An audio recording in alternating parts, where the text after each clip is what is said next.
Everyone, welcome to Raj economics and commerce classes. मैं हूं नीरज कुमार और आज ये है आपका स्टैटिस्टिक्स फॉर इकोनॉमिक्स का डे नंबर 8 है ना। थोड़ा मिस्टेक से 6 लिख दिए थे।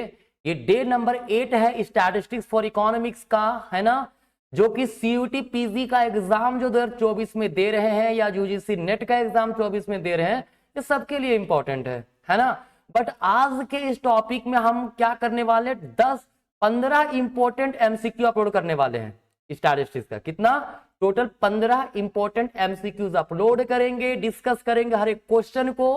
आप लोग अच्छे से इसको देखिए, क्योंकि इससे क्या होगा ना, आपके बहुत सारे कंसेप्ट भी क्लियर हो जाएंगे, है ना। अपने दोस्तों तक ज्यादा से ज्यादा शेयर कीजिए। अगर अभी तक चैनल सब्सक्राइब नहीं कर रहे हैं यार, तो क्या चीज का वेट कर रहे हो, कर लो, है ना। थोड़ा सा तो इंकरेजमेंट मुझे भी मिलना चाहिए, है ना। तो चलिए, आज हम लोग जो 15 इंपॉर्टेंट एमसीक्यू डिस्कस करेंगे, है ना, उसका पहला नंबर क्वेश्चन जो है हमारा वो क्या है, देखिए। कहता है if in a set of discrete value, मतलब जब एग्जैक्ट वैल्यू दिया हो, of observation 50% value is greater than 25, then Q2 is, है ना। देखिए समझिएगा, हम कह रहे हैं ये हमारे पास पूरा का पूरा डेटा सेट है ना। 50% का मतलब हो गया यहाँ पे मीडियन। ये क्या हो गया? मीडियन, है ना। इधर कुछ ही वैल्यू है, इधर जो भी वैल्यू है वो क्या है, लेस देन 25 है हमारा। यहां से यहां तक जो है वो लेस देन 25 है, और यहां से यहां जो है वो 25 से बड़ा है, ठीक है। तो पूछा ग्रेटर देन 25, है ना। तो कह रहा है 50% में 25 से ज्यादा है ना।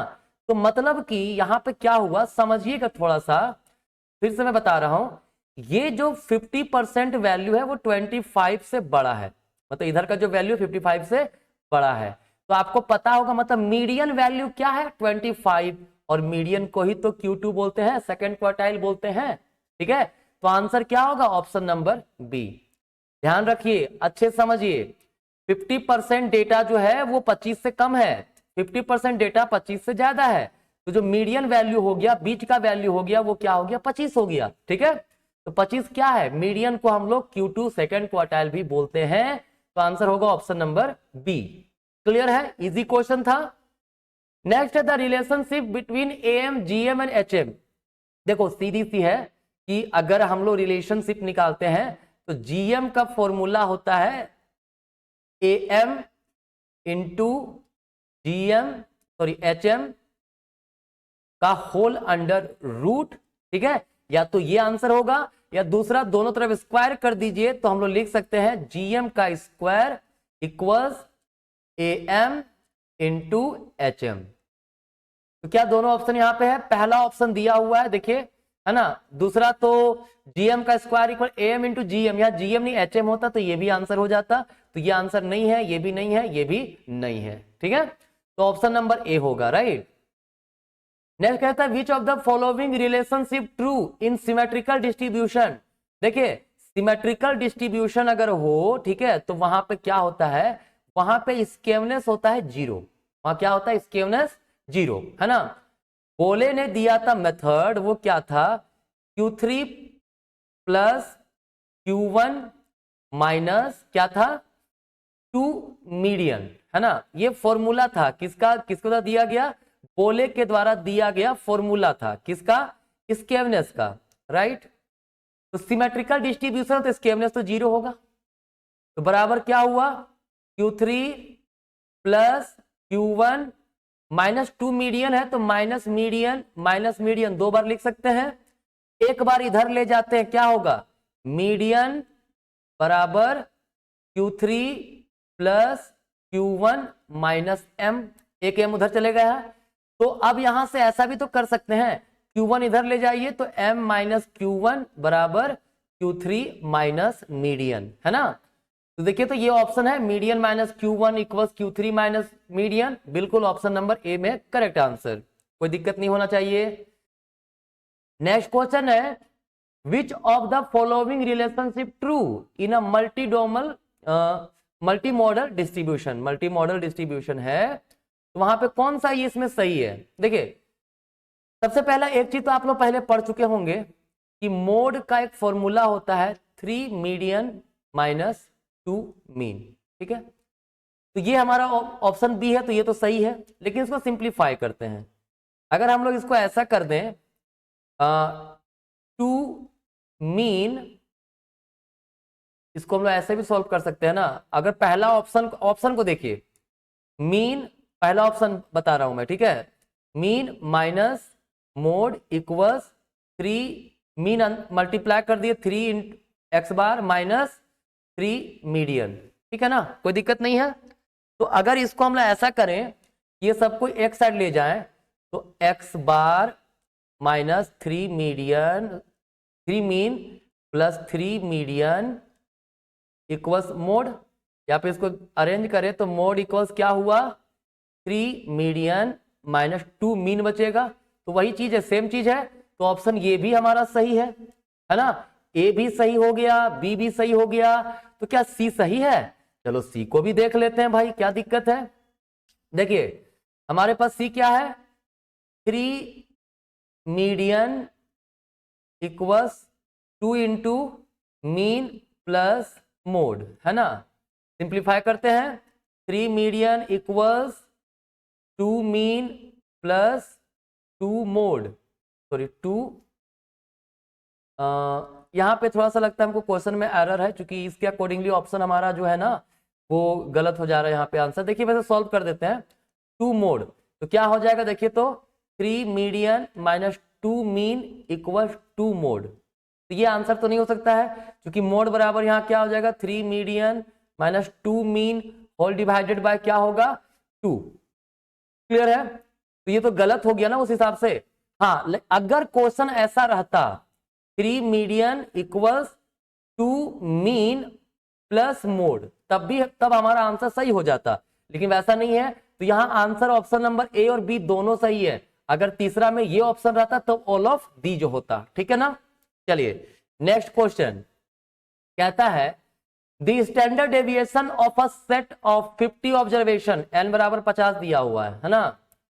मोड कितना, ये स्टैंडर्ड डेविएशन कितना है, 8 है। If each observation is multiplied by 2 then the new value of standard deviation. देखिए दो वर्ड होता है, ओरिजिन और एक होता है स्केल। ओरिजिन मतलब अगर हर ऑब्जर्वेशन को कोई भी टर्म इंक्रीज करे डिक्रीज करे, मतलब प्लस करे या माइनस करे, उसको ओरिजिन बोलते हैं।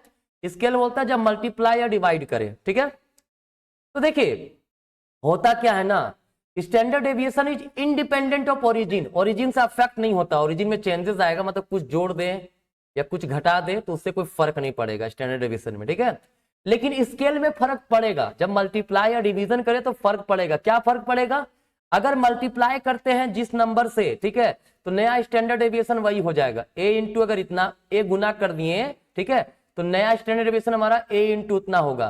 दो मल्टीप्लाई किए तो नया स्टैंडर्ड डेविएशन क्या होगा, 2 इंटू पुराना स्टैंडर्ड 8 है, 2 इंटू 8 मतलब 16 हो जाएगा।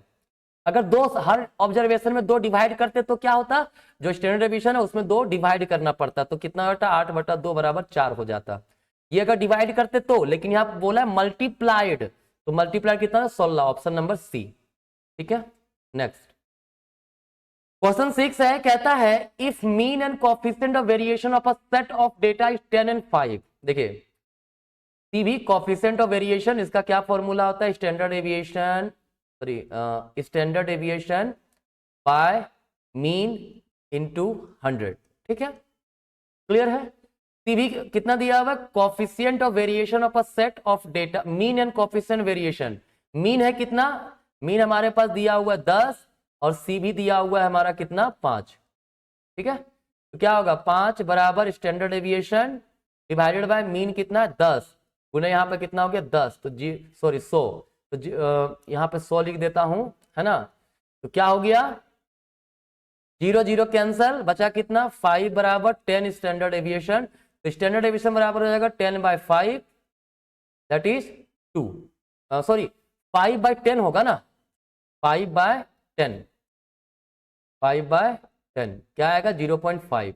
क्लियर, 0.5 तो ऑप्शन में ही नहीं है, तो नन ऑफ दीज हमारा आंसर होगा। ठीक है, चलिए कहता है if quartile deviation is 8, quartile deviation जो है वो कितना दिया हुआ, 8 दिया हुआ है। ठीक है, अगर हम लोग बात करते हैं क्वार्टाइल तो निकालने बोला स्टैंडर्ड डेविएशन। देखिए क्वार्टाइल डेविएशन का एक रिलेशन होता है स्टैंडर्ड डेविएशन के साथ, 2/3 स्टैंडर्ड डेविएशन होता है। ये रिलेशन याद रखिएगा, जो जो मैं फॉर्मूला बता रहा हूं कृपया करके याद रखिए, ठीक है। तो क्वार्टाइल डेविएशन कितना 8 है, बराबर 2/3, क्रॉस मल्टीप्लाई करें 8 × 24 बराबर 2 स्टैंडर्ड डेविएशन। तो स्टैंडर्ड डेविएशन कितना हो जाएगा 24/2 मतलब हो गया 12। तो आंसर हमारा ऑप्शन नंबर ए, ठीक है ना। नेक्स्ट कहता था standard deviation of a set of 50 observation है, स्टैंडर्ड डेविएशन कितना दिया हुआ है 6.5। कहता है if value of each observation is increased by 5, मतलब सभी में 5 जोड़ दिया गया, जो भी वैल्यू होगा x1 x2 सब में 5 जोड़ा गया, ठीक है। तो अभी मैंने कहा था standard deviation is independent of क्या, ओरिजिन, ठीक है। तो स्टैंडर्ड डेविएशन क्या रहेगा, जो है वही रहेगा, 6.5 का 6.5 ही रहेगा, ऑप्शन में नहीं है, none of the above answer होगा, ठीक है। Standard deviation is independent of origin, है ना, but dependent on scale, scale से अफेक्ट होता है ना।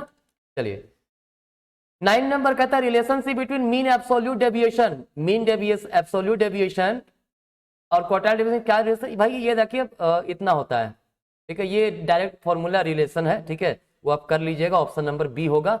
मीन एब्सोल्यूट डेविएशन बराबर 6/5 क्वार्टाइल डेविएशन, ठीक है।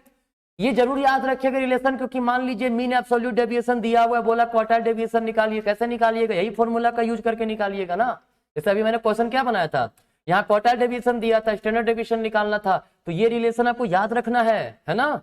ये एग्जाम में काफी हेल्प करेगा, काफी इंपॉर्टेंट क्वेश्चन है सारे जो भी मैं बता रहा हूं, ठीक है ना। चलिए तो नेक्स्ट क्वेश्चन हमारे पास क्या है, कहता है if the relationship between x and y is linear, मतलब एक्स एंड वाई के बीच लीनियर रिलेशन है, then the point on scatter diagram, तो स्कैटर डायग्राम में पॉइंट कैसा होगा, will exactly fall on a straight, अगर स्ट्रेट पे फॉल करेगा तो परफेक्ट पॉजिटिव हो जाएगा, ठीक है, चलो चलेगा कोई दिक्कत नहीं है। Will fall a curve, curve तो बनेगा नहीं, लीनियर है तो स्ट्रेट लाइन बनेगा। मस्ट रिप्रेजेंट पॉपुलेशन पैरामीटर, नहीं ये क्या, are best represented by a straight line, बिल्कुल अगर एक्स वाई के बीच में लीनियर रिलेशन है तो स्ट्रेट लाइन के द्वारा ही हम लोग उसको बेस्ट एक्सप्लेन कर सकते हैं, ठीक है। मान लीजिए हमारा डेटा इस प्रकार का लीनियर रिलेशन में स्ट्रेट लाइन बनता है, ठीक है, इस प्रकार का जा रहा है, इस प्रकार का आ रहा है, ठीक है। तो ये हमारा क्या होगा, ये लीनियर रिलेशन है, इसमें डेटा जो है बेस्ट क्या होगा, स्ट्रेट लाइन के द्वारा ही रिप्रेजेंट किया जाता है, ठीक है, कोई दिक्कत नहीं है। चलिए नेक्स्ट क्वेश्चन 11 नंबर कहता था lowest strength of association is reflected by which of the following correlation coefficient. देखिए समझिएगा, कहता है ये कोरिलेशन का वैल्यू 1 है, ये -1 है, ठीक है, ये है हमारा 0, ये हमारा है 0.5 -0.5, ये हमारा है 0.5, ठीक है। तो 0.5 क्या बोलते हैं, अगर 1 से -0.5 के बीच रहे तो क्या दिखा रहा है, स्ट्रॉन्ग निगेटिव एसोसिएशन, मतलब इनवर्सली रिलेटेड, मतलब अच्छा हाईली रिलेटेड है ना। 0.5 से 1 के बीच क्या है, positive association, high positive association. -0.5 से 0 के बीच में क्या है, लो स्ट्रेंथ ऑफ एसोसिएशन, है ना, निगेटिवली या पॉजिटिवली, ठीक है। तो 0 के जितना नजदीक जो वैल्यू रहेगा वो उतना लोवेस्ट एसोसिएशन दिखाएगा। तो यहाँ पे आंसर ऑप्शन नंबर डी होगा ना। बहुत बच्चे कंफ्यूज होंगे सर -0.35 है, नहीं भाई 0.29 काफी जीरो के जो 0 के ज्यादा नजदीक हो, है ना, वो लोवेस्ट स्ट्रेंथ दिखाता है, ठीक है, कोई दिक्कत। चलिए कहता है there is a high inverse association between measures overweight and life expectancy. कहता है इनवर्स रिलेशन है ओवरवेटेड जिनका वेट ओवरवेट है और लाइफ एक्सपेक्टेंसी के बीच, है ना। तो high degree of inverse relation कौन दिखा रहा है, इनवर्स मतलब निगेटिव आएगा, तो हाई डिग्री, लो डिग्री होता है 0 के नजदीक, हाई डिग्री -1 के नजदीक होगा, तो -1 के नजदीक कौन सा है, ये है ना, r बराबर -0.8, ठीक है, ये आंसर। नेक्स्ट है कहता है if value of r square, है ना, आर स्क्वायर जो है ना, वो क्या है 0.65 है, तो कोरिलेशन क्या होगा, आर स्क्वायर को कोफिशिएंट ऑफ डिटर्मिनेशन बोलते हैं, गुडनेस ऑफ फिट में यूज करते हैं, ठीक है। तो कोरिलेशन मतलब आर, तो क्या हो जाएगा रूट अंडर 0.64, मतलब क्या होगा 0.8 होगा आंसर, ठीक है, कोई दिक्कत नहीं है। तुम्हारा आंसर 0.80, मतलब 8 बोला 0.80 एक ही चीज है, क्लियर है। चलिए नेक्स्ट है हमारे पास क्वेश्चन नंबर 14, कहता है if unexplained variation between variable x and y is 0.25 then r square is. देखिए कोफिशिएंट ऑफ डिटर्मिनेशन का आपने एक फॉर्मूला पढ़ा होगा, r square equals 1 minus r s s by t s s, है ना। ये होता है unexplained sum of square, unexplained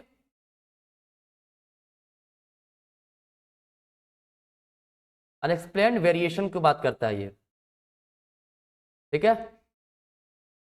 तो हमें पूछा है आर स्क्वायर का वैल्यू, तो ऑब्वियस सी बात है आर स्क्वायर बराबर क्या है 1 माइनस अनएक्सप्लेन्ड, मतलब रेसिडुअल सम ऑफ स्क्वायर बोलते हैं इसको, है ना। अनएक्सप्लेन्ड वेरिएशन का मतलब कितना दिया हुआ 0.25, तो 0.25 माइनस करिए, कितना आएगा 0.75 आएगा, ठीक है। चलिए नेक्स्ट क्वेश्चन नंबर 15 है, आज का लास्ट क्वेश्चन है हमारा ये, है ना। कहता है the standard deviation of first n natural number. देखिए किसी एन नेचुरल नंबर का निकालना हो ना जब हमारा स्टैंडर्ड डेविएशन, तो सीधा सीधी फॉर्मूला होता है, क्या होता है रूट अंडर 1/n, सॉरी 1/12 होगा, 1/12 n का पावर n स्क्वायर माइनस 1, ठीक है। जैसे हमको कोई बोला कि फर्स्ट 50 नेचुरल नंबर का निकालिए, है ना, स्टैंडर्ड डेविएशन क्या बोलेंगे 1/12 50 का स्क्वायर माइनस 1 का रूट, ठीक है, कोई दिक्कत नहीं। तो यहाँ कहीं फॉर्मूला है, बिल्कुल ऑप्शन नंबर डी में है, n square minus 1 divided by 12, इसी को लिख सकते हैं ना, n स्क्वायर माइनस 1/12 का रूट, क्लियर।